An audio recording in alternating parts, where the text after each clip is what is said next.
টানা কয়েকদিনের লোডশেডিংয়ে চরম বিপাকে নরসিংদীর পোলট্রি খামারিরা। অতিরিক্ত গরমে মরছে মুরগি, প্রভাব পড়ছে উৎপাদনে। এ অবস্থায় ব্রয়লার মুরগি ও ডিম সংকটের পাশাপাশি খামারিদের মাঝে দেখা দিচ্ছে অনাগ্রহ। নরসিংদীর প্রতিনিধি মাখন দাসের তথ্য ভিডিওতে মাসুম আলিসার প্রতিবেদন। নরসিংদীর পোলট্রি খামারি রফিকুল ইসলাম দীর্ঘ বছর ধরেই এই পোলট্রি ব্যবসার সাথে মুরগি ও ডিম উৎপাদনে যুক্ত আছেন। প্রায় 15,000 মুরগি পালনের ভিন্ন বিশাল খামার থাকলেও বর্তমানে একটি খামারে 3,000 মুরগি পালন করছেন তিনি।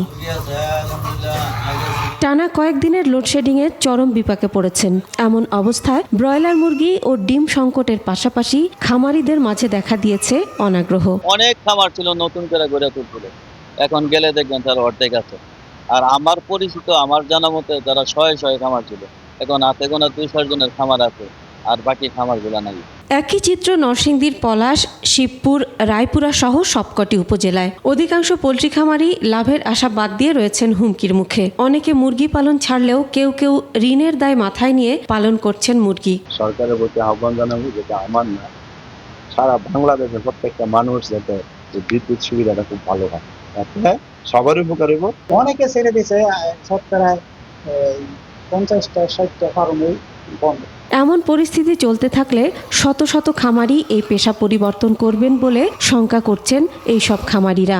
তবে বিদ্যুৎ সরবরাহ নিশ্চিত করা গেলে বাঁচতে পারেন ছোট বড় অনেক খামারি। এই প্রান্তিক খামারিদের স্বনির্ভর করতে হলে আমার মনে হয় যে এইটা একটা সমন্বয় করে সরকার সুপরিকল্পিত নীতিমালা করা উচিত।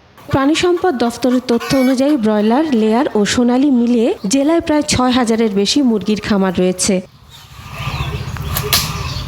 মাসুম আলিসা, 21 টেলিভিশন।